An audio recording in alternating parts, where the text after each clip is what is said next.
when I was in college, I actually applied, I counted 42 companies, and I got to the interview round and I got cut from 40 of the 42.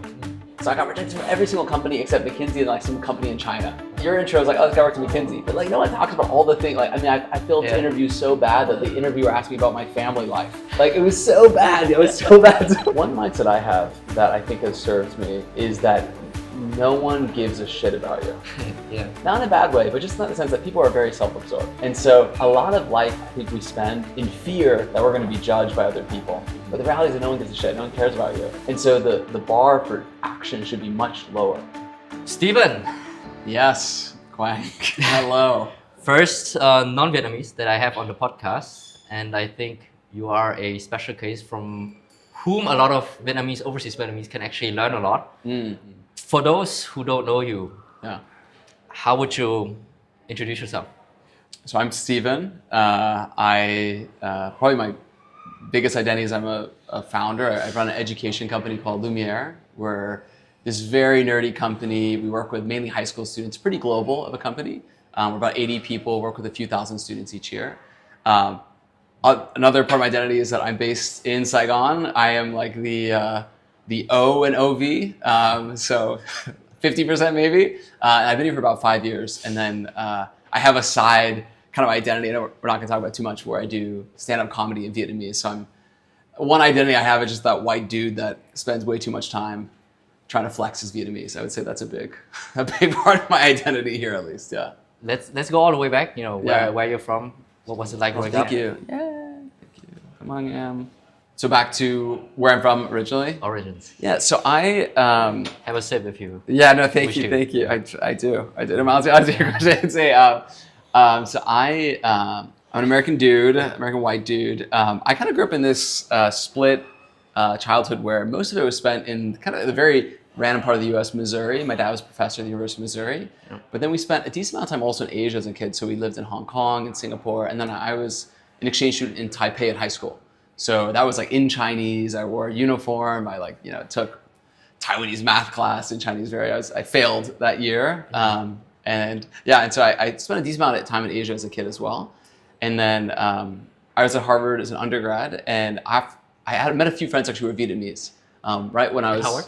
At Harvard, yeah. Right when I was matriculating in, right when I was just coming in, and at the end I ended up getting this awesome job offer at McKinsey, and so I was super stoked about that. But I had like a 4-month break to do whatever I wanted, and I was thinking, what I want to do that would just be for me, and I really like language learning. So I thought, I want to learn a new language, and then I had these Vietnamese friends. I'd actually had a few friends introduce me to like V-pop. So I think it was like Sung Tum at the time. This was like 2017 or something, and then and I was like, Vietnam's interesting. It's growing really quickly. Yes. Maybe I'll just go for fun. So I came to Saigon, and then I studied Vietnamese for 2-3 months, and then.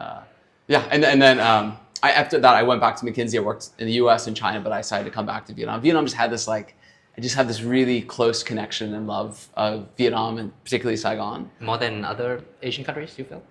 Yeah, way more. I mean, I am that white dude.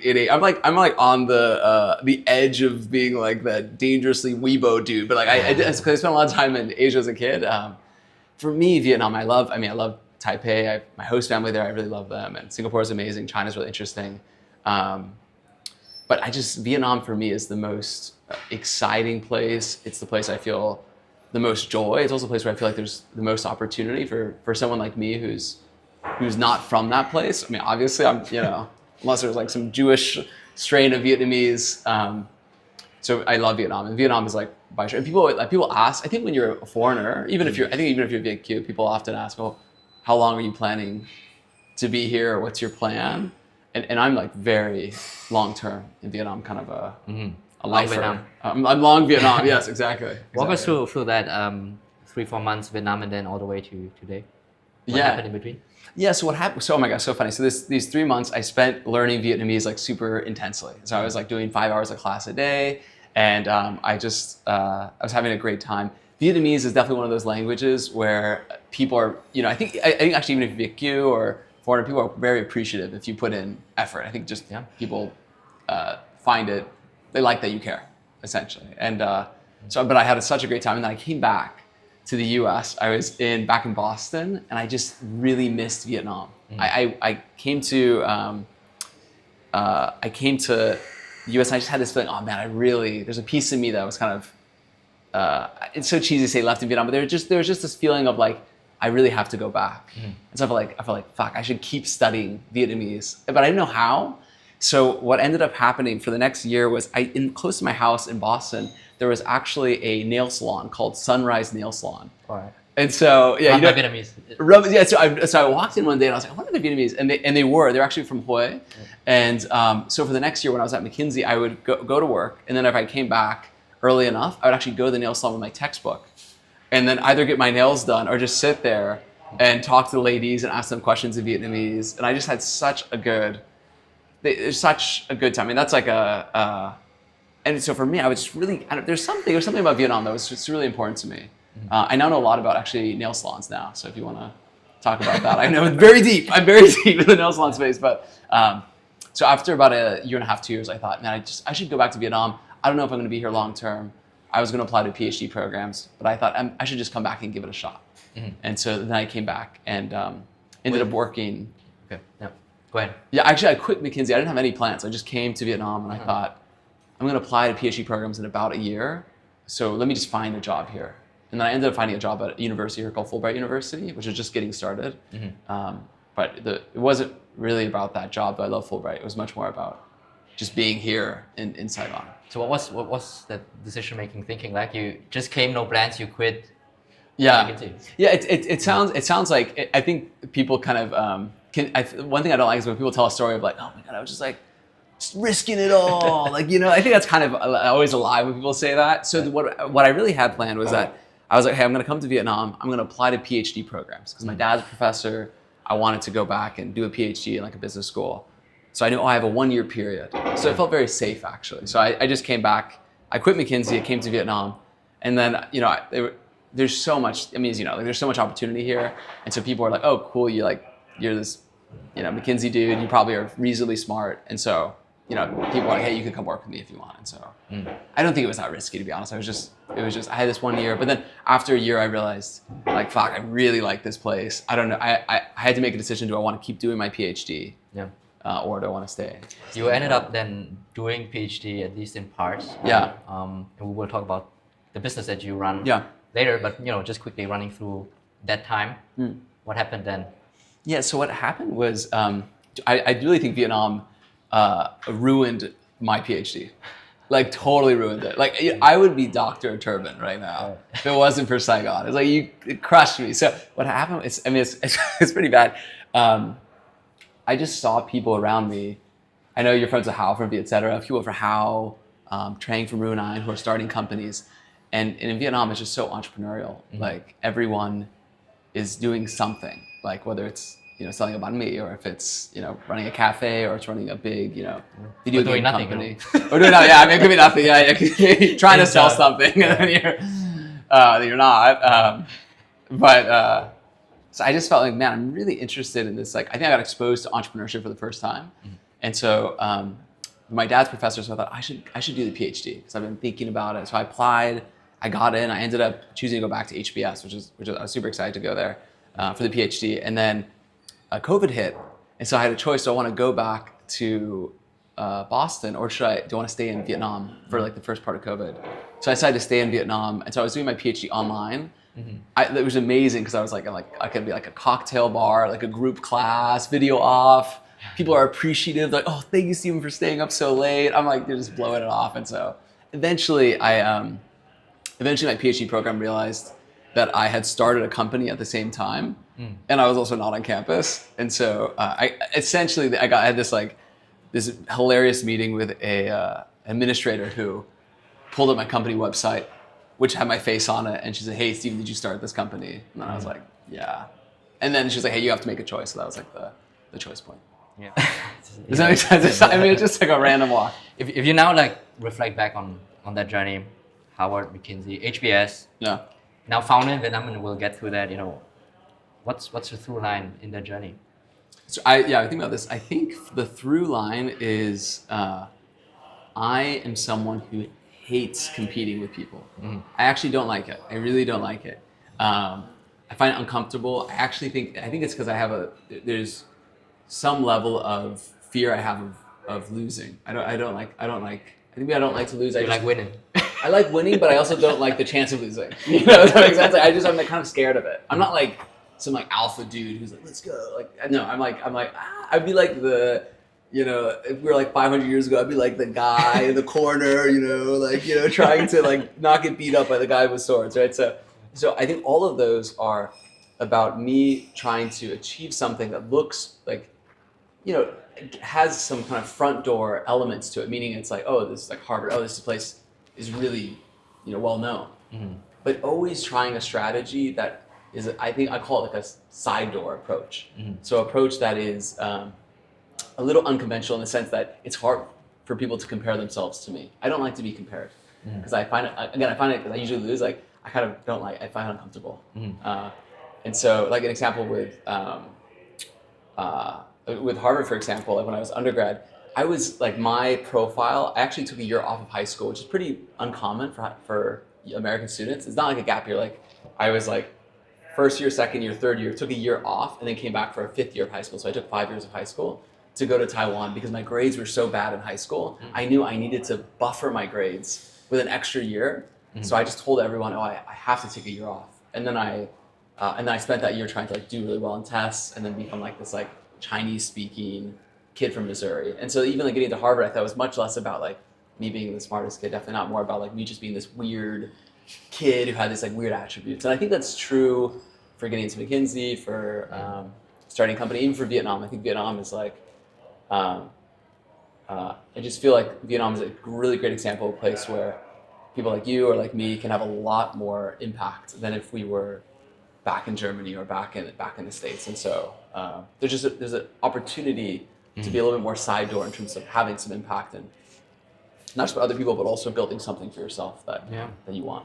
Yeah, elaborate on that life philosophy of yours, where getting into competitive places by being deliberately non-competitive or side door thinking. Like, when did you realize that's the way that you want to operate and it works out?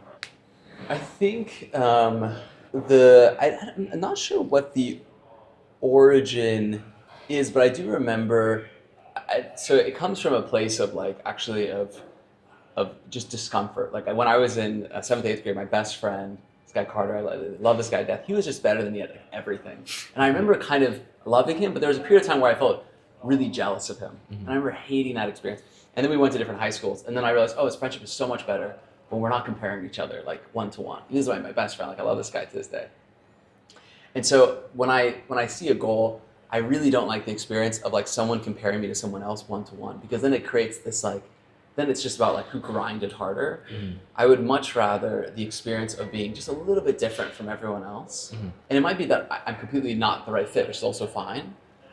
But usually in systems, all systems are human run, and humans have a tendency to categorize people. Mm-hmm. So if you get categorized in a big bucket, it's actually quite difficult because now you're in this bucket here that's competing a lot. If you're in just a different bucket, suddenly opportunities tend to flow to you. And so I think to me that was a kind of working backwards of like what does Harvard want from a student? They want like this weirdness. They want someone who seems like, this kid's like doing cool stuff. He's going to do cool stuff in the world. And even like a McKinsey, McKinsey at the surface looks like, okay, it's just like this consulting firm, but it's still based on humans, and there are weak points to the system. Like what I did was I actually entered in via a data science position, and I switched to a business, like a generalist position, because my sense was like, McKinsey, once you're inside the system, people will probably feel uncomfortable about rejecting your request to switch. Yeah. So it's much easier to get into data scientist and then switch. That's what I did. So I think there's always weak points in systems, and so it's really valuable, I think, to spend time thinking about it. I love that actually, because it's a unconventional, but I think interesting way to think about careers, right? And Howard, McKinsey, I always say these are narrow doors where a lot of people want to go through. Totally. If you choose the same door, it's gonna be very tough, and you compete basically with crazy people. Crazy ass, hardworking, smart people, absolutely. Right? And it's a very narrow door. So absolutely. I think the side door approach is a very good one. Do you think now, 2025, Howard, McKinsey, very competitive places, there's still merit in trying to get into those to later perhaps pursue a more unconventional career. Yeah. So are you glad you've put in those years? Yeah. Oh, 100%. So I really think that, so one thing I think the mistake people take from like the side door strategy is like, just be weird. That's actually like not the strategy. It's not about like being like, I'm actually not saying be unique. I think that's bad advice. Like, it's about, in the context of a system, recognizing how other people evaluate others, and then figure out ways to position yourself more uniquely. So I think, you know, as like a founder now, which is kind of, it's kind of doing this weird like bootstrapped company. It's kind of global first. There's a lot of weird parts about it. But the fact that I have these very traditional markers of like, hey, at least this guy's reasonable. Like, at least this guy has done something that's says something about like his background, intelligence, whatever. Actually has a lot of value in terms of how I hire people, whether people think I'm reasonable when I talk about something, whether I'm legitimate. So I think when you're early on, actually, I was just talking to a mentee of mine about this. Like, I think early on you do want to invest in thinking about the signals that you give to the rest of the world, because those signals will essentially stick. Like you, like being ex-Google, I think it says a lot about you, and you know, like that is, I think a lot of people underestimate that and try to get to the final goal first. But again, I think that's usually not a very strategic way to approach your goals. Your whole business now is actually founded on getting people into competitive institutions. Tell us the founding story of Lumiere. Yeah, so what happened with Lumiere, so this is another, so Lumiere, just so you have it, initially started as a research program for high school students. It still is. It's essentially, now we've kind of expanded into a project-based learning platform for really nerdy, ambitious high school students. The origin story is twofold. One is I always been really passionate about education. A lot of my family's educators. My dad was a professor. I just grew up surrounded by that. The second is that I knew I wanted to start something, but I felt like, my first business should be a business that I think is going to be in the US we call it like a single or a double. Like, it's going to be, I don't need to be $1 billion company. I just want it to be enough that it teaches me like the lessons of entrepreneurship. And so my thing was like, maybe there's something I could do. And when I worked at McKinsey, I had observed a similar model of a company in China, essentially an online research program where high school students pay kind of a program fee and they get paired with a researcher. It was really big in China, but I didn't see it in Vietnam when I was living here. I didn't see it in India, where I spent some time. I didn't see it in the US. So I thought, maybe there's an opportunity just for me to take that idea from China and bring it to Vietnam, bring it to India, bring it to the US. And so that's how we started. And luckily it was COVID, so COVID made these, like, I think kind of what at the time was kind of a weird, could feel kind of scammy actually, of like online Zoom program. Why am I paying you $1,000 for that? And Zoom made it, like, I think COVID made it much more reasonable. And so that was the beginning. So we started with 12 students, very nerdy, small group from all over, some in Vietnam, China, India, US. And then now we've grown, meaningfully since then. And so, but that's kind of the origin. I saw a model in China. I thought, maybe there's an opportunity to bring it to Vietnam. Tell us about that journey, and then also the business model and why you decided to bootstrap. You write a lot about that. Just give us the full journey of. Yeah. So by the way, I really have to credit this to living in Vietnam. Yeah, I don't know if you feel this. I'm actually curious if what your feeling is here, but I think that one of the really cool things, I wrote about this recently, was like in the US, it is cool to raise money. That's cool. Like, I raised... Announce it, Yeah, like my best friend, my college roommates raised like $60 million. That's cool. Like, I'm like, fuck, that's really cool. In Vietnam, it's cool to be rich. It's cool to be rich. It's like cool, like you just do that guy's rich. Like, that guy's rich. Like, that's cool. But it's not about them raising money. It's just about them having built something that's meaningful, and they continue to run it. And in Vietnam, people usually run businesses for a lifetime. They pass on to their kids. It's a very different model than in the US. And so I got really influenced by that. And I thought, is there a way for me to build a company that doesn't need money from other people, that from day one I could be in control of it, and I don't need to give away any of that control to other people. That's also something about me. I really want to be able to own my life. I don't want someone else to own my life. And so I'm willing to trade off money for that. But anyways, what that meant is that early on, we decided not to raise any money, and we just had to use the money we got from students to then invest in ourselves. And luckily, I think building out of Vietnam, building out of Asia, you can hire really talented people who are not as expensive as hiring in the U.S. And so I think a lot of our competitors actually raised quite a bit of money, and we didn't. And a lot of them had to do like big layoffs, which is tough. But we didn't have to do that because we were always very poor, frankly, like early on. And so we had to be very conscious about who we hire, but we did what we invested in. Resourceful. Super resourceful, yeah. So tell us about that. How probably you need to have this revenue first thinking, right? Otherwise, you're not liquid.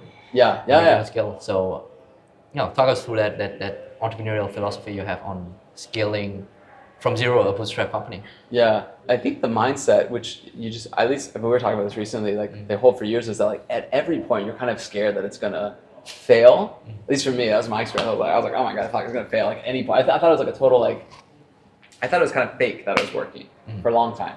And I think what that meant is that I was just so into making it work. Like I had like taking one more call. For me, that meant like I did my first year. I think I did over 1,600 total calls with people externally, whether it was students or people else, like families or mentors. I was just grinding. And I grinded because I couldn't hire anyone because I was we felt really poor. We didn't have any resources to do it. Yeah. But that I think was such a great lesson for me. It taught me all the skills that I needed, and then it ultimately allowed me to be much more flexible now with how we run the company instead of having to get to the next stage. I think a lot of people think about companies as being like very stage based. What stage you at? And I actually don't think of it that way. I think of it just as like a fun journey that you're on. That's living alongside your life, essentially. Yeah, I guess through that journey, you also developed a more stronger opinion on raising and venture-backed founder and so on. Yeah, totally. Is your preferred approach? Would you say try to make money first and then everything fundraising related comes later? Like, what's your take on starting a business in general now? Yeah, I mean, I think that unless you are going for a truly technology forward business, like that, the technology is the core of the business. And that's not most companies, a very small subset of companies, then for sure you should be trying to make money before you move on. Unless you have such a ridiculous background and you're just kind of lazy and you just want to raise like $10, $20 million just based off because you're just such a legend and you want to skip stage one of like all that, like not having any money, I can get that. But that's for like third, fourth time founders, not for the first. I think first time, just get some people to pay you some money. Yeah. Because then I think you've experienced this with just seeing that traction of like people, once someone gives you money, that's first of all, it's a crazy feeling. I don't know that you experience, like that's crazy when someone like sends you $10, $100, $1,000, whatever it is. Yeah. But also it's more importantly, it's actually a lesson of, this person actually wants this thing.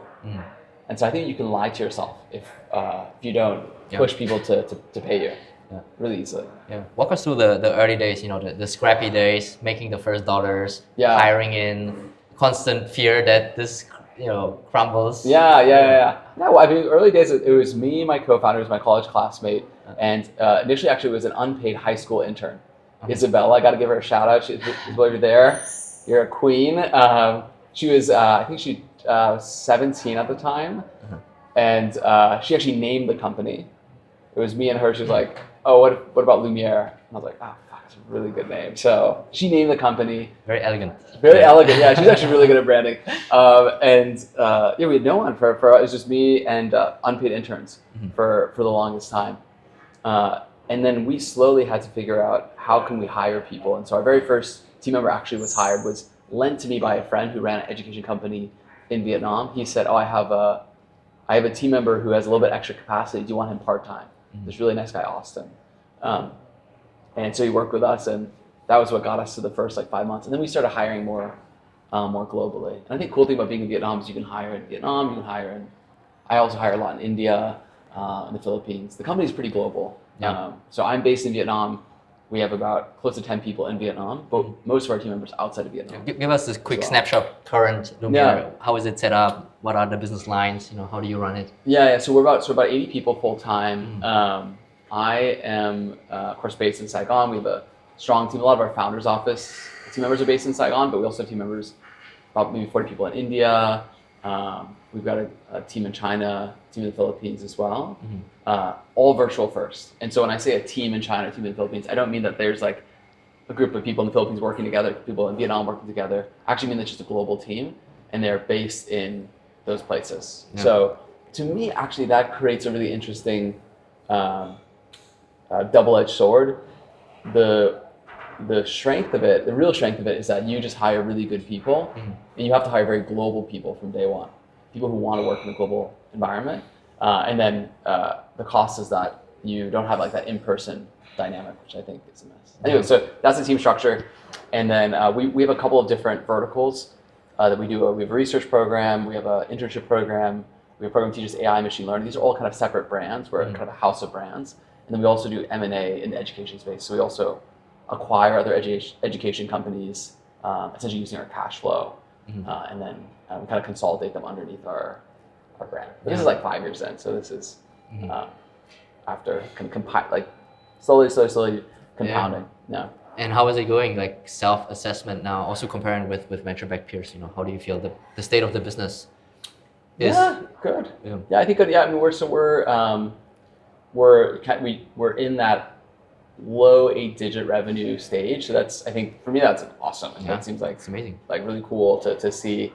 And we can also acquire other companies now just using cash. So I think that's really awesome. Like to me, that's a really cool experience. It is different than my friends who venture-backed companies. They've either, a lot of them have failed and have gotten jobs or started another company, or some of them are, like my very best friend raised $60 million. His revenue, he's like, oh, this year I have to go from whatever to $30 million. Like he has like 5x or something like crazy. You know, he has like really increased his revenue goals. You know, for me, I'm like, man, I would love to make 30% more revenue. That'd be incredible. I'd be so stoked. And so the way to grow is just different. But for me, it's really like this past year we grew a decent amount, but we didn't grow as fast as previous years. And that's fine. Doesn't matter. Like who cares? You know, the only person that matters for is me and my co-founder. And for us, we're pretty happy. So I would love to tap into some of those lessons and learnings along the way. Yeah. Maybe as a first question there, you know, would you recommend other founders to move to Vietnam and build from here? Absolutely. I think there's a lot of opportunity, but you have to be clear about where the opportunity lies. Actually, when I came to Vietnam the first 3 months, one strategy I use in my life is that if I want to talk to people, I'll try to create a reason to do it. And so I told everyone that I was writing an article for my research, my PhD research about entrepreneurs. It's actually not quite true, but I ended up writing an article, but like I was essentially kind of making it up. So I reached out to entrepreneurs, foreigners, Vietnamese Americans, Viet to learn about their entrepreneur experience in Saigon. And I just told them, hey, I'm writing an article for HBR or something. And then they got on and called me. So it was great. And one of the things I learned and that I thought a lot about is like, if you're a foreigner, you have to be clear about your competitive advantages and also your weaknesses. Yeah. You have a lot of weaknesses. Actually, I think more weaknesses than strengths. More disadvantages. Yeah. Lots of disadvantages. But there are big pockets of opportunity. Like for example, where does your identity give you more credibility than someone locally? Education's one, actually. F&B is another. Raising investments another. So those are opportunities where your identity actually can help you as a really strong competitive advantage. But a lot of things, it's not that. So like if you want to build like a really tech-oriented company and you want to be at the cutting edge of like AI, you really should not do it in Saigon. Like that's just not good. That you should do it in San Francisco. But if you want to build a globally distributed company, or you think that you can have a lower cost team, and actually it's not about like you don't have to be a winner like of the whole market. There's lots of opportunities in Saigon, and I wish there were more people who built for the world out of Vietnam. I think there are some people who do that. I think in a way you're doing that with OV. I mean, the OV community, of course, is so global. But there's a lot of opportunity to build for other markets besides Vietnam in Vietnam. But most people are more Vietnam oriented, which of course also makes sense. How would you approach this process? Say you're a foreigner or an overseas Vietnamese, wanting to build from here, starting from basically zero. You said you networked a lot, talked to a lot of builders. Is this the first step you would take? And then how would you approach the whole journey? Well, I think, yeah, it's a good question. I'm curious how what you would say. For me, I think you do want to be clear about like, do I want to build something for Vietnam or do I want to build something for the world? Say the goal is to be in Vietnam. Could To be be in either. Vietnam. Yeah. Oh, yeah, it's interesting. But you want to live here. Like a wanna lot live of here. OVs want to just be here. Yeah. Whatever makes money, so that I can be here. Totally. You know, that's good enough. So that's what I hear from a lot of our members. Yeah. Vietnam is the goal as a place to live. Right. Now, what should I do here? Yeah, that's a great question. So first of all, I mean, my strategy was just move here. I think actually that's a really good strategy. It's not. I mean, I'm a little bit like. No, I actually don't think. I was gonna say I'm risk seeking. I'm not that risk seeking actually. I just think it's very not risky to move to Vietnam. Like, life is great here. Actually, it's relatively inexpensive, especially if you're coming from a place like the U.S. And you'll be able to find opportunities here. I think a lot of people have fear around needing to always have money coming in. I think that's kind of fake. So like, first of all, I'd say like maybe just if you can park those beliefs at the door, that's great. But of course, not everyone can do that.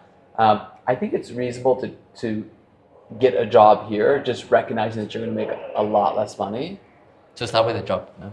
I think it's reasonable to start with a job. Like when I first came here, my income went down by like 85%. But it didn't matter because Vietnam was fabulous. I had a great time, and then after a year, I realized, oh, here's the opportunities I find interesting. So I think you can just find a job really easily, actually, as an OV, as long as you're again willing to say, hey, I'm just going to be paid what someone here is paid, and from there, then you can think about, hey, do I want to build a company? I actually think if you haven't lived in Vietnam, I don't know if you should build a company for Vietnam. It's actually quite difficult. That's right. Yeah. I think you should probably build for the world, but yeah, both have worked, of course. You touched on that myth of Vietnam. You know, you need a lot of money to come here and so on. You know, what are some of the other things you see, misconceptions, myths of people who want to come here, and the early beliefs they have about Vietnam, which turn out to not be true, or even in your case, you know, what did you believe about Vietnam, which now surprisingly wasn't true? Well, can I say a belief that I think is not helpful? Go ahead. So one belief I really don't like, and I think is really not helpful, is to think of coming to Vietnam as a temporary thing. I don't like that belief. All in. Yeah, be all in. Why? Because it's not a helpful belief. And the reason I say that is because I observe a lot of OVs and foreigners who come to Vietnam and they say, okay, I'm here in Vietnam for a couple of years, but then I don't know what I'm going to do next, but I'm probably going to go do something else. And then they lead to all these very short-term decisions like, I'm going to build a friend group of just foreigners. I'm actually not going to study Vietnamese because I don't know if I'm going to be here in a year or two. I am going to just be partying each weekend, which is also fine. I'm totally into that as well. But I'm just going to treat this place as a place to almost use for my experience. Like I think some people come into Vietnam and they, not in a bad way, but just like they think of it short-term. And so that mindset is like, what experiences can I get? Which I totally get that. But I think it's actually not the best way to approach it. It's a much better way, I think, to approach Vietnam is let me just think that I'm here for forever. Yeah. That could be totally wrong, but let's just use that assumption. What are the things I would do? And I think that contributes to a much more rich life and actually a much more interesting set of opportunities. Like if you're going to build a company, you actually need to spend at least 5 years on it. So this like 1 year, 2 year thinking, I think it's not that useful. I did it also, but I think the thing that I was lucky that I did was I feel like investing in Vietnamese for me is going to give me a much bigger set of access than I would otherwise. And so that's a mindset I don't like. I don't like the come to Vietnam to experience. I just think it's not helpful. And people end up being lost and they end up staying 10 years anyways, but then they've just been lost for 10 years, which is not bad. I find you truly embody that actually, because for OVs, for Vietnamese, committing to Vietnam is an easier step than for non-Vietnamese, I feel. And we had this where you said a lot of the good things in life, they come when you actually decide to commit. Yeah. And I would strongly agree with that, especially in our age, it's say early 30s. A lot of the things compound over time, whether that's relationships, place of living, business, these things have huge time horizons, right? Totally. So if you just jump around from A to B, it's gonna be hard to compete again with people who actually commit to things and go deeper, especially our age, right? There might be a time for jumping around, exploring a lot. Vietnam gives you a little bit of that vibe where, okay, let's explore, let's get distracted, let's have a lot of fun. Yeah, totally. Right? But if you look at the success cases, it's those that actually commit, For sure. right? And go all in. So can you just walk us through your level of conviction and commitment to Vietnam, with Vietnam? Like, how did that develop over time? You said it was an initial love for the country. Yeah. When was it like, this is it? You know, to be honest, Vietnam has ruined so many things in my life. It's ruined so many. I ruined my PhD. Actually, ruined a long-term relationship I had. It was just all great, and it's just like fine. But for me, one moment that happened, which was really was so clarifying, was I was in Vietnam. I just felt this real connection. I came back twice actually. So I left after 3 months, worked at McKinsey, and I just felt like I really just gotta go back to Vietnam. So I came back. I started a PhD, and I was dating someone long distance. So I ended up moving to India and lived there for about a year and a half. And then I could just feel it almost immediately that this is not going to work. I just felt so connected back to Vietnam, and so I made the decision to end that part of my life and come back to Vietnam again, because I realized, oh, actually this is where I want to be. And so by the second time, when I just quit like everything in my life, my PhD, this relationship, etc., and I was here, I was like, it was 2022, and I was like, it's time for me to stop being a voyeur in other people's lives and just have one life. And so that's when I really started to just say, what can I do to invest in this place? And for me, my company is so global. I don't have like an office that I go to every day filled with other people who are here. So I had to think about what are ways I can invest in this place. So for me, it was about language. Doing stand-up comedy was another thing that roots me here. Relationships, friendships, etc. But it was by the second time that I had not followed my own advice and been kind of back and forth and wishy-washy that I realized, actually, I just need to invest. And it's such a good decision. Oh my God, it's such a good decision. Yeah. Were there moments of doubts and like, hey, maybe back to US? Was there a honeymoon phase where you pulled out of and felt, or asking yourself, is this actually the right thing to do, or did you have this level of conviction and it just increased from there? Yeah. One thing I would also, one mindset I have is I've never felt like I lost anything by coming to Saigon. I never felt like, some people I think feel like, oh, I really miss something about the US, or I really miss something about Germany or wherever you're from. Yeah. For me, I always actually have that connection back to the US. Like I have a really close friend group in New York who I hang out with all the time. My best friend and I, we have a call 3 times a week. He's based in New York, I'm based here. So I've never felt like I lost something. I never feel like I'm missing out. And so for me, that's always been useful. I think, but I'm very intentional about keeping those relationships as a part of my life. I think some people move and they're not as intentional about keeping those relationships, and so they do feel a big loss. Like I've lost that identity, that part of myself. So for me, I haven't had moments of real doubt, but I have had moments of trying to figure out how to strengthen those parts of me that I really value, which I'm obviously American. I care about that. I care about my friends there. So that's something I still want to invest in. I don't want to throw that away just because Vietnam is my home, is where I'm going to be. So that's how I thought about it. I don't know if that. No, I find it super helpful actually, because so many people think about moving here. It does feel like a big shift for many, right? But I think that's exactly the right approach. It's not a door that closes behind you where you go. Yeah. We are global citizens. We're all internet addicts. So totally, 100%. You're connected to the world anyways. No? 100%. No, it's more the physical body. Where do you want it to be? Right? Yeah. For me, it's as an OV, very clear that I have fear of missing out, not being here. Like I'm so invested in this story of Vietnam, and this feels for me like the arena now. Imagining myself in Germany now, it just feels like I'm outside of the arena, right? Yeah. And I read really news of Vietnam, which just makes me feel like an speculator. And were you feeling that when you lived in Singapore? Was it kind of like you were close, but this was close enough? So I just had to get on a Scoot or Vietnam Airlines, and I was here. Yeah. Plus, my work was very Vietnam oriented, right? Yeah, Vietnam focused. So that was a very fulfilling journey for me to get closer to Vietnam, become more Vietnamese over time. Yeah. And now finally, committing fully. And I'm so glad to have other people from overseas and other places to also commit to Vietnam so fiercely and so strongly and so positively. Yeah. I feel this whole episode is actually, hey, we're hyping up, Vietnam. I love it. Yeah. I mean, this is like, we're like so unnuanced. We're like, it's awesome. Just come. Yeah. Maybe on more mindset and perspective, and you shared Yeah. a few of those bits. What has building Lumiere taught you about yourself? Changes in life philosophy, perspective. One thing that working on Lumiere taught me, and this is a personal thing, is about how much, one through line in my life is that I really love learning. I really enjoy it. I'm very curious. Are you Autodidact?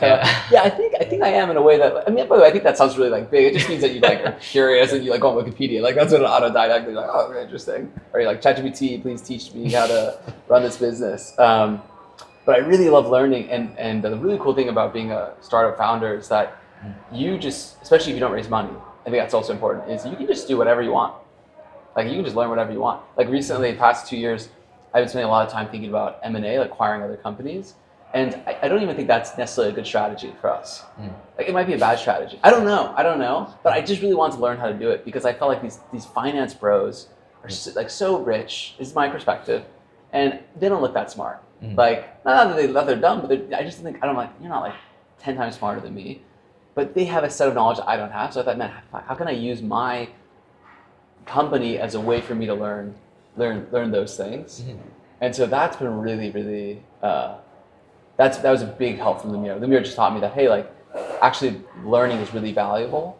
And people who are building companies are actually just good at learning new things. Like, oh, should I do this podcast setup here, or should I do it somewhere else? Or what do I ask that's interesting? Like, you're always just learning and then embedding into your company. And that was a big unlock that, and I don't think we talk about that enough. I feel like people kind of section off their lives as like learning life, like school. Outside of school is like doing. And I really think those are not good categories. Yeah. It's just this transition of like, you're in a world where the learning's a little bit less structured. You have to learn in new environments. How do you learn now after school? Yeah. What are the sources? What are the ways you retain? What are the ways you dive into a topic? So for me now, I mean, I am. So I have a few ways I learn. One is I always hire tutors. So I spend a lot of money on tutors. I never even think about the money I spend because I'm always like, this is always worth it. So for example, Vietnamese, I have class every day still. I've had class for the past 8 years. So every day 4 to 5. That's my Vietnamese time. I'm always very focused on that. So that's my Vietnamese section of my life. For running companies, I'm really a big gossiper. I love gossiping. Because I think it's find so useful, especially people kind of in a similar space or in Vietnam. And so I'm always just curious to ask people, what are you doing? How much money are you making? Oh, cool. Like, how do you think about that? Like, and I think if you just ask, you can learn so much. And then now we're the company's large enough where I'm not as much like in the weeds of like operating day-to-day programs, but I spend a lot of time being a stalker. Like I'm always stalking another company, like trying to meet their founder, trying to like, sometimes I'm pretending that I'm one of their students so that I can like learn about their sales process. So I spend a ton of time, I call that textbook reading, where you treat other people's companies or successes as textbooks for yourself. So if I'm like Quang, you can be a textbook. For me, it's like, how do I build an amazing community of like-minded people? What did Quang do? Quang so Quang did, let's sort of back solve like the steps you took. You built a cool brand, but you were very scrappy. You invited people to OV LinkedIn.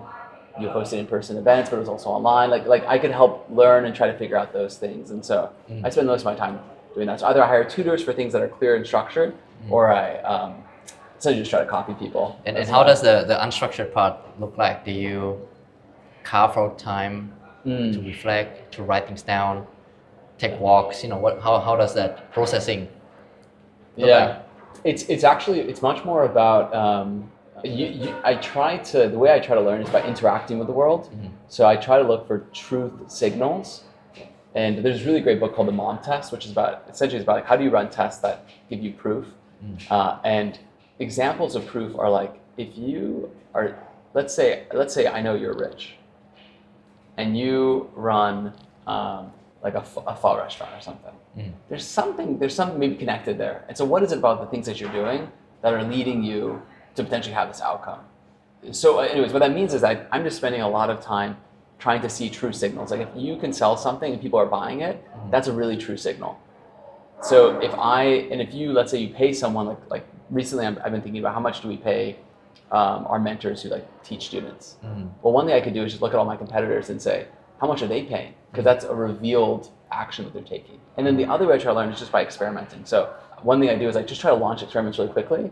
So I'm like recently I've been curious about, a few years ago I was interested about internships. So I was like, oh, what if we do like internship program for high school students? So we just launched it in like 10 days. And then we had some students pay for it. So that's a really way of getting real learning from the outside world. And then I spend time like maybe on a Notion page reflecting and trying to condense. But most of my time I'm actually like in the world, gossiping, talking, trying to see what people are doing, and then running quick tests to experiment. Super fascinating. Yeah. Dude, I remember you have a background in statistics, and that's kind of this thinking of correlating things, right? Finding the signal. Yeah. But then also being scrappy enough to collide things with reality. Yeah. Fast and collect. Totally. The data fast, right? Yeah, I think that's right. Right. Like I think that I'm sure you experienced that, right? Like you have to like you're kind of picking up data, but then data just doesn't come to you. You kind of have to like launch something in the world, and usually like the ripples teach you something. Do you think a lot of your success is based on this approach? Because how many people do you meet that, at least me, have so many ideas, right? They just never launch, and they get dopamine from sharing ideas, right? And this is this complete different approach where you try to validate very fast a model.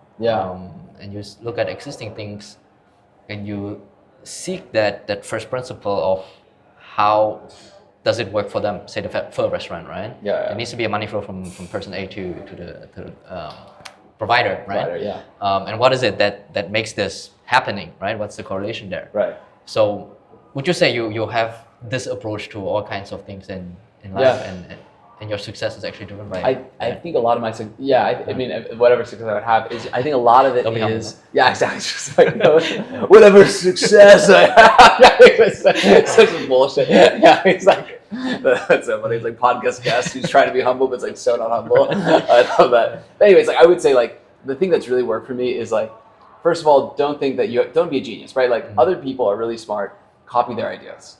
So you see a model, take that idea, but you don't assume you know it because you really don't know it because if you knew it, it'd be really easy for you to copy. So assume you kind of get it, but you kind of don't get it. Now try to take that idea and apply it to your context and launch an experiment and see. And if the experiment works, then you get it. Like then you understand it. So like for me, when we first started Lumiere, I saw this model existed in China. I thought maybe I could start something like that. But I didn't realize until I launched it, these channels are the ways that you get to students. I had all these assumptions in my mind. I thought, it's going to be through like Google Ads or something. Turns out that was like a terrible idea. So I knew a little bit, and then I copied an idea which de-risked it. But then it wasn't until I experimented with it, then I got real truth. This actually is what works, and this is how they do it. So that I think is like my process usually. See a good idea, try to learn about it by like, doing anything scrappy as you can to get like all the insight you can from there. Take it, apply it to your context, see if it works. If it doesn't work, you don't get it. If it does work, you're starting to get it, and then if you make it work consistently, that means you've actually learned something, you've embedded something into yourself. So that's just my approach. I love this conversation. I see a clear, almost formula of things where love of learning, absorbing information, make use of it by finding truth in it, testing those truths and apply it to your own context. Yes, totally. And it seems like that formula of how to actually move forward efficiently in life and actually validating ideas in a way to find the signals of truth and the things that work out. Totally, yeah. Maybe a difficult question, but can you think of another thing you believe in or that has worked for yourself beyond that? Like a principle in my life that worked. Or a mindset you have that you feel others don't have? Yeah, one mindset I have that I think has served me, and we were just talking about it, is that no one gives a shit about you. Let's go into that. No one gives a shit about you. I mean, you're my friend. I love you.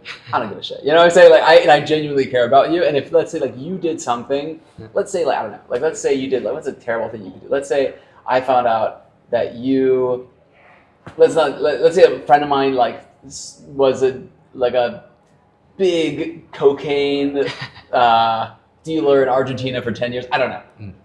And I would think about that for 20 seconds and then I forget about it because I don't really care. I'm like, whatever, this dude. And in general, people don't care.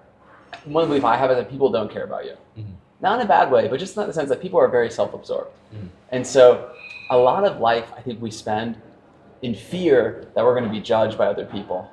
So I'm not gonna talk out in class. I'm not gonna try to speak Vietnamese even though I suck at it. I'm not gonna post on LinkedIn, whatever, because we're scared of people being like, oh, that guy sucks. But the reality is that no one gives a shit. No one cares about you. And so the bar for action should be much lower. So that's something I really and for being cringe and ever being cringe, yeah, totally be cringy because actually being cringy doesn't matter. Like it really very rarely will affect your life. And if you're cringe, it means that you're at least trying something. So I think be cringe would be another way to say it. Being cringe is actually it's a value that I have. If I'm not doing cringy stuff, I think I'm not pushing the envelope enough. I'm just too safe. Yeah. How did you become this way? I don't think. How are you so cringy? Yeah. How did you? I think so awkward in your presence. I think why did you get that? Logically, many people want to get that. Yeah. This is almost like a timeless advice people give each other. Don't care about other people's totally, opinion. totally, It's kind of biologically in us, right? Yeah, for sure. With tribes and hunter-gatherers, if you were ousted from the group, then you would die back then. And so we always have this fear of being judged. Yeah. What was your secret to get to lean into cringeness and to not care and actually now even embracing it? Well, first of all, I mean, like, let's be honest. Like, some element must be that I'm like some like attention-seeking whore, for sure, right? Like, there's definitely some element of that in my life. So like, let's just be honest about that. So there's something about my personality that's like probably seeking attention. But let's put that aside. I think that is true, and that's not true for everyone. It's not true for everyone. We're status-seeking animals, right? That's true. I think. I think I do think it comes back to statistics for me. I have found statistics to be the most powerful way to understand the world. And one of the mistakes that humans make in statistics is called a base rate fallacy. And so the idea is like, let's say, for example, you do a test and you get tested positive for a very rare form of cancer. It's very possible, actually, that you don't have that form of cancer. Why? Because it's extremely rare in the population, and you're a part of the population. So what does that mean about like being cringy? When people think about like being cringy, they think about the person observing the thing and being like, that guy sucks.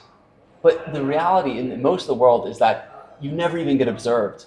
If something's really bad, no one even looked at it. That's like the great thing about like I think like social media, etc. Is that like we fail on LinkedIn all the time. I fail on LinkedIn all the time. I post something, it's so awkward, and then I'm like, oh fuck. I still like it when I see it. You still like it, I remember that, but no one looks at it. First of all, and if it does really bad, no one looks at it, so it's like not a big deal. And even if they do look at it, they don't like it, they just forget about it in a second.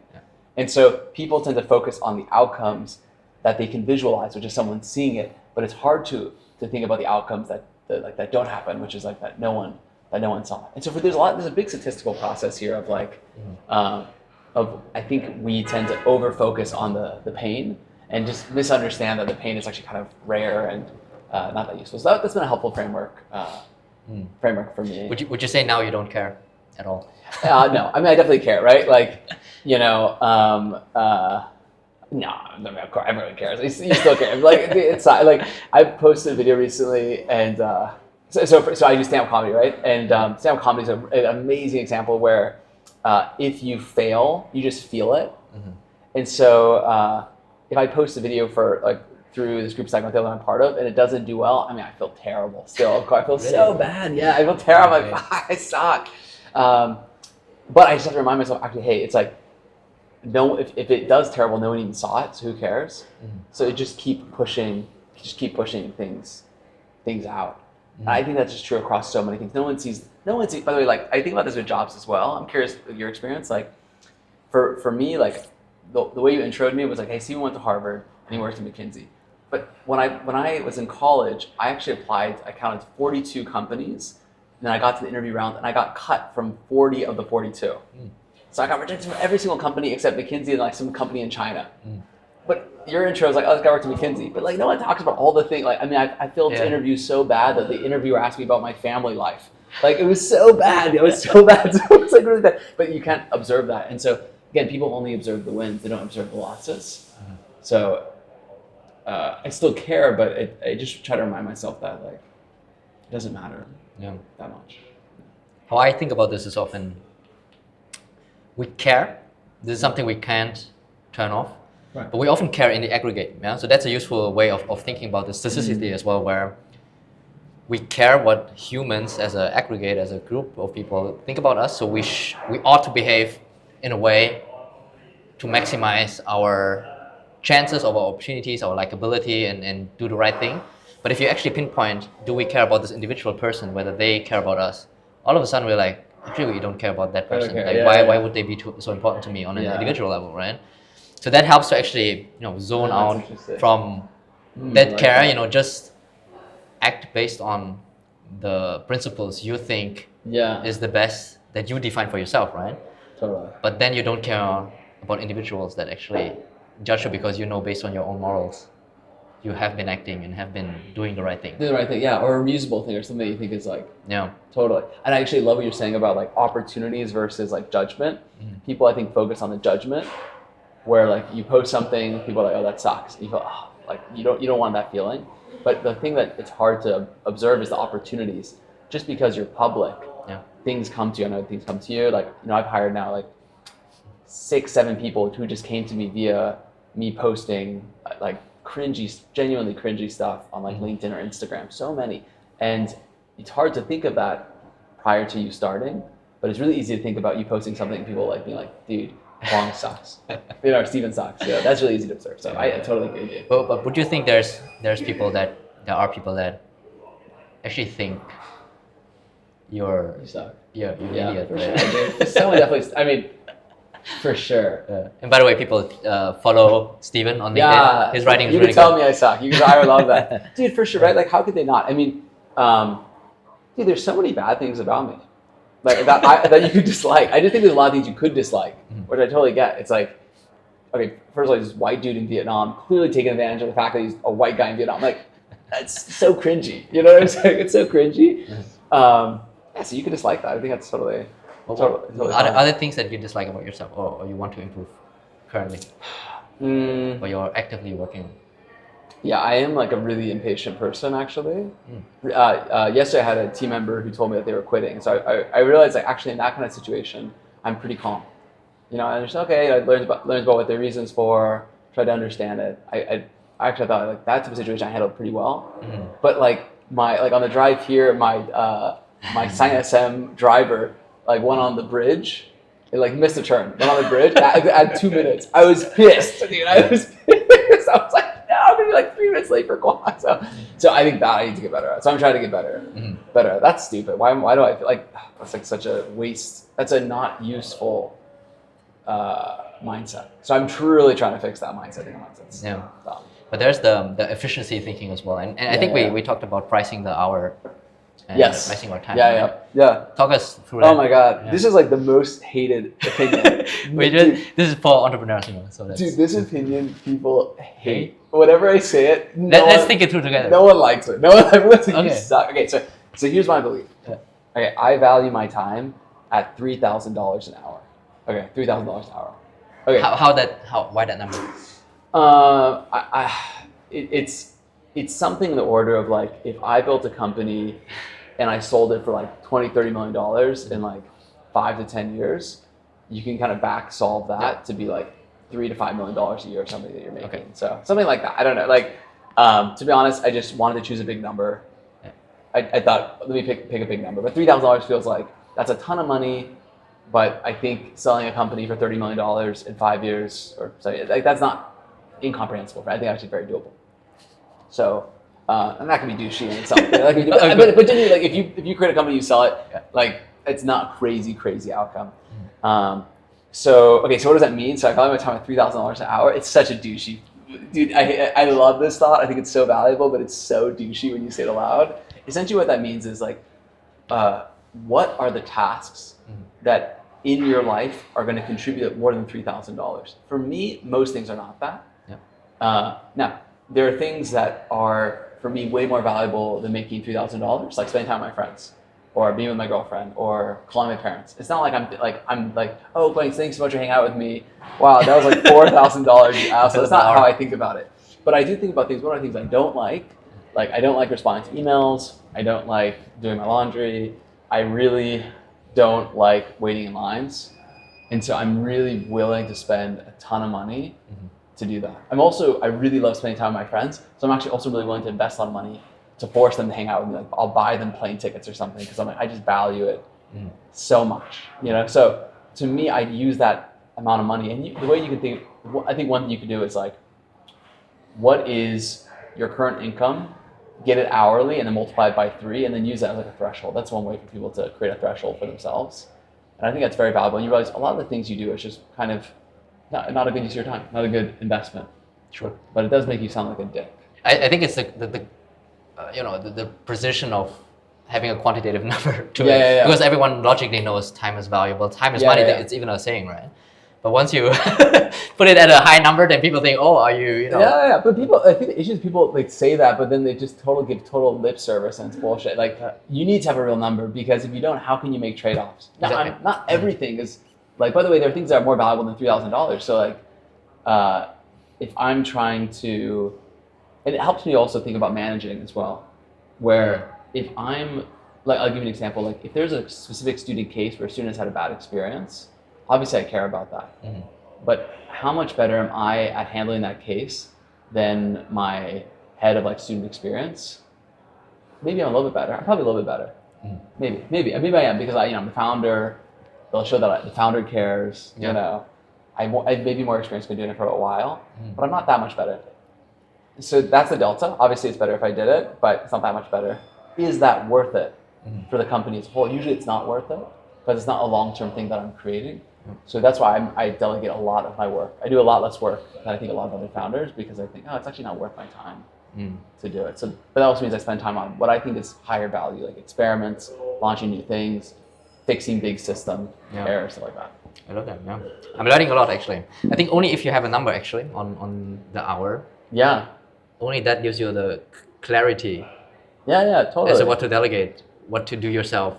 And what to focus on. Yeah. Right. Otherwise, it's this vague notion of I have emails to respond to, I have laundry to do, I could do strategic stuff, I could buy a coffee. Like these are different in value of the outcomes for the future. Different ROI basically, right? From an investment point of view. Absolutely. And so if you don't put a value to your hour, right? And I should probably do this for myself as well. Yeah, you should yourself. Yeah, absolutely. Yeah, it just doesn't give you a sense of clarity as to how should I spend my day. Right? Totally. So totally. And by the way, I think that number could be $100 and the outcomes would be almost identical. 3,000, I just use it because I think it's like, it sounds like big and it does feel big for me. Yeah. It forces me to create that decision. But if the answer was 100, most of those things would still be the same decision, to be honest. It doesn't change actually that much. Yeah. So if you're comfortable, let's talk a little bit about money and finances. And you actually recommended this book to me, Die with Zero. Die with Zero, yes. I read it. You read it. It's a fast read. I think that there's some core tenets, some core things. It's a quick read. Highly recommend. Yeah. One of the things I took from it is money, even if it's the same absolute amount, has a different value depending on which life stage you're in. For sure. And so say 10K in our age is more worth than at 80. Right? Because at 80, what can you do with 10K, right? You're frail, you're fragile. Like buy a sweater. Like what can you do, right? You can take a walk anyways only. But now we can have these nice trips, we can treat ourselves, and we can make good memories from this, right? And there's this another concept that he mentioned, the author, memory dividend, right? Where the earlier you have those experiences, the more you can relinquish and have those memory dividends and think back of that time actually, right? Absolutely. And so you mentioned you like to actually overspend on things that are important to you and actually be very mindful of things that, cost your time. Yeah. Right? And how do you think about spending money in Vietnam? How do you think about managing money? How do you think about saving up money, making money, getting rich, net worth? So what's your philosophies there? Yeah. So for me, by the way, I totally agree with that, and I really believe the book. And I wish I had, I'd spent way more money when I was 20. I think I was dumb because when I was in college, $1,000 would be insane. That'd be crazy. I could do anything, right? That's an insane amount of money. And now $1,000 is also awesome, but like it really doesn't change my life that much. And so if I could, I would be like, dude, go into debt, like go wild. And of course, that's knowing me because I have the capacity to make money, and you should know yourself. And I guess saving money is good for most people, but it really did change it. One of the great things about this book actually that taught me was it gave me some good examples of the author threw this crazy 45th birthday party. And he was like, oh, should I do a big 50th? And he's like, you know what? People might die in the next 5 years. I should just do a 45th. He spent, I think, a crazy amount of money. He hired his all-time favorite singer to come to this island. It was incredible. Yeah, exactly. He rented an island. Rented an island. And actually, when I read that when I was 29, I thought, oh man, I should do something crazy for my 30th birthday. And so I did this thing where I actually threw 2 birthday parties in hidden locations. And I sent clues to my friends. I invited 20 people for each, and they had to uncover the clues to reveal the location. And once they revealed the location, it gave them a plane ticket to fly to that place. Okay. So I had in these 2, one was in Thailand, one was it ended up being in Puerto Rico, and they on the day would figure out where it was. They get on the flight and they fly there, and it was all paid for them, no cost for them, and just for me experience. And I think that was one of the best investments in my life. It was the most money I've ever spent on a party, but it was just incredible. It was so much fun. And I really wish I could find more ways to spend money like that. Because, but I've also always had a belief that I will make money. Not I'll always be rich, but just that I'll never be money scarce. That was never something I was super afraid of. Even though when I was making, making very little money when I was working for a nonprofit in Vietnam, I never felt worried about money. And I think that's one nice thing actually Vietnam unlocks for a lot of people, because if you make, $50,000 a year in Vietnam, you're in the 1%. You're in the maybe 0.5%. You're crushing it, and making $50,000 or $5 million actually not that different in Vietnam. And it's just super, for me, is very, very freeing. But I don't live in Vietnam because it's cheap. To me, that's one thing I'm very clear about. Cost of living, I think, is a totally reasonable reason to come to a place. But I don't think it's a very meaning-filled one. So I don't recommend moving to a place because it's cheaper. I'd recommend moving to a place because you like living in that place. Yeah. So. How do you think about savings and getting rich? Yeah. I feel like we on the first my first million, but exactly. Totally. I was Pivoting just thinking about that actually. We're derivative of that. Well, do you deliberately save? Yeah, I do save. For me, money is about unlocking new experiences. So now, Lumiere makes money. We save that money. We don't really dividend it out to us. We have this chunk of money that's just kind of growing. And the reason why we do that is because I'm really interested in using that money to do things like buying other companies. Not because I think that's a good investment, but because I think that's a really good learning experience. I want to experience that. I want to know what that's like.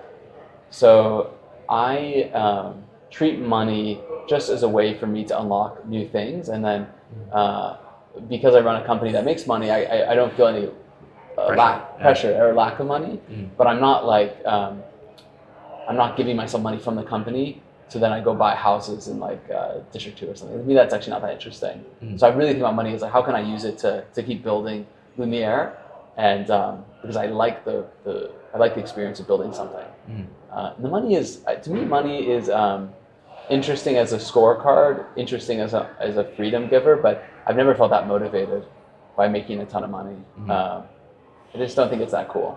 Yeah. I don't think it's lame, but I just don't think it's that cool. So. Was this always the case, or did you become less money focused as you became more successful? Well, actually, I became more money focused as I got more successful. I was successful. But what happened was that I realized that money was the mechanism to have influence. And I really like having influence, but I don't care that much about money. Does it make sense? Maybe I'm just saying I want money in but for example, when I was working at Fulbright University, I looked at the professors there who are really smart, their PhDs very talented. I looked at the administrators, and I looked at the board members. The board members are very smart, but they're board members primarily because, for most of them, because the institution believes that they have the capacity to give money to the institution. That's usually the nature of the board for nonprofit boards. They have both a controlling kind of fiduciary responsibility, but also, frankly, it's because they are wealthy and they can give money to the institution. And they had a lot more influence than the other two groups because they had the capacity to give money. And I felt like, man, I would much rather be these guys than be the professor, because that's the person who's actually able to make things happen. And it's 5% of their time. They had more influence than the person who was 100% committed to it, and it was 5% of their time. It was just because they had made a lot of money. They had figured out that game. And so for me, that was helpful to see, if you have resources, you can do interesting stuff and influence the world around you more easily. So in that way, as I've gotten more money, I actually care more about making money. But it's more about it's not the money is kind of just, I just see it as like, I see how you can achieve your mission more and more, the things that you want to do in the world. More and more. And I guess the capitalist view of money is just, it's the market value you create, right? It's the value you actually create. So it's just a signal.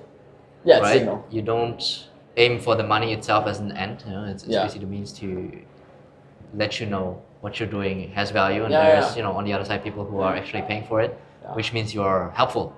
Right? I think that's a useful way of seeing money. And I'm actually now moving into this state of mind much more than initially, where you want to get to your first income through the business and have that early validation.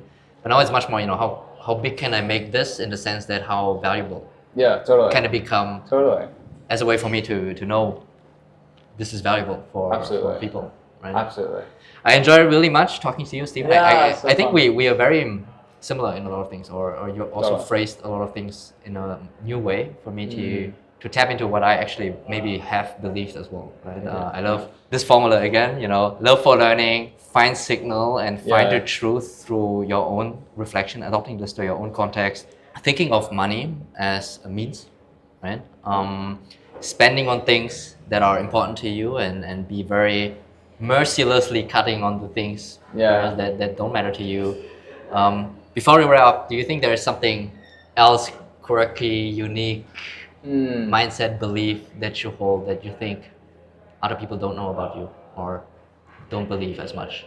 Yeah, I mean, my final one is I just really believe in the signaling power of language learning. Like, this is just like such a deep belief in me, but I love language learning, and I actually think learning Vietnamese, especially if you're OV and also if you're a foreigner, I think has a lot of value in signaling to other people, hey, I care about this place, and it's something that I'm interested in. So I think it doesn't have to be language learning, but I think I really value what are costly signals. Like, what is a signal that costs you a lot to achieve, whether it's investing in a language or it's investing in like being really good at some form of art or whatever it is, like something that's costly to signal, hey, like my appreciation or caring for something. And so that's something I think people underinvest in like the Vietnam context, is like,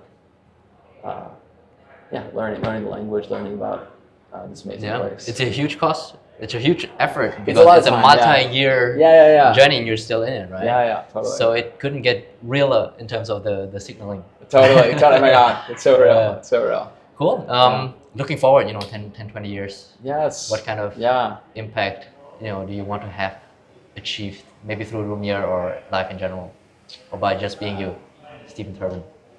I'm not sure, but I do have one dream I have.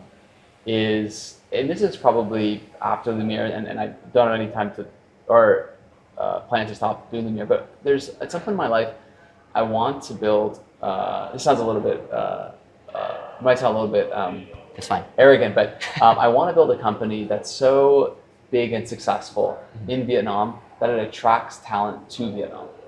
Like, that's something that I don't think Vietnam has enough of. There aren't enough incredible companies here that are so powerful, so good that they become a magnet back to this place. Because I just love this place so much. And so I think I've taken way more from this place than I've given back. I just feel there's a debt. So that's, if I could leave something, that would be something I'd like to leave. But I've got a few decades to work on that. So we'll check back on that. Exactly. We keep in touch on that. Final question. If you could talk to your younger self, 18-year-old Stephen, what would you tell him? Helping the day. No, what I say, I don't know. I think my 18-year-old self. This was before everything, kind of pre-college. Yeah. And would that Stephen be proud of today, Stephen? Yeah, I think there would be a good connection point. I would just say to that early self, like, the things where you are grinding and no one is seeing it, those are the things that really do matter.